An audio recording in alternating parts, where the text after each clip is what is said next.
Greetings, math friends. We are going to take a look at this problem. This exercise is from this calculus book, which is aimed at people who are majoring in business, economics, life sciences, and social sciences. This is by Barnett, Ziegler, and Baleen. So thinner than what your math major and engineer majors would probably be, cuts some of the theory out so that we focus on problems that we solve. This is a bit of a little theory problem because this is pre-definition of derivative. We have in this book that we're given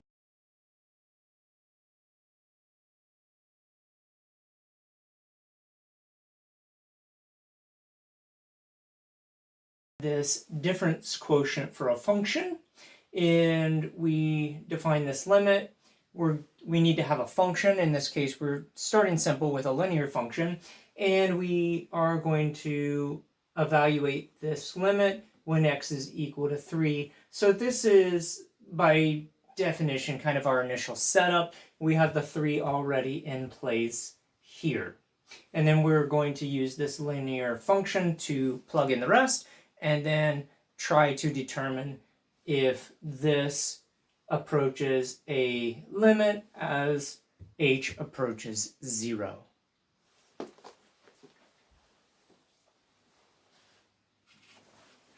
One of the first things that I want to do is I want to determine what f of 3 is, so that's just some side work. F of 3 is going to be replacing x everywhere with the 3. So we see that this is going to be 3 times 5 is 15, and minus 2 to give us 13. So f of 3 is 13. The next thing that we can determine is what is f of 3 plus h.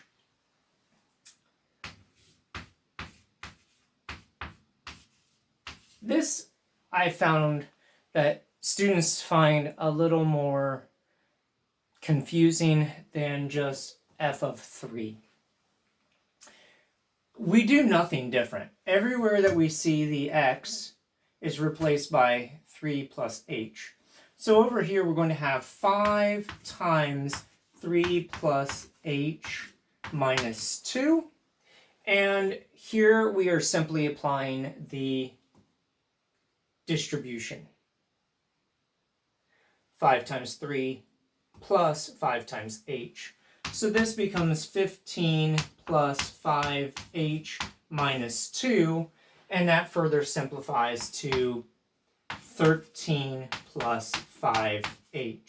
So now we know that this numerator is going to be 13 plus 5h minus the 13 that we determined previously. So we're going to plug that value in. Now that we've substituted into the numerator the 13 plus 5h minus 13, we are going to do some algebra to simplify this.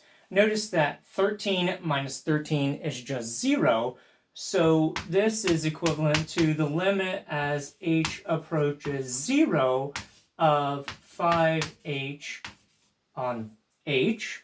And then this is a reducible fraction. We simply reduce this. So the limit as h approaches 0 is simply 5. And that will be our final answer.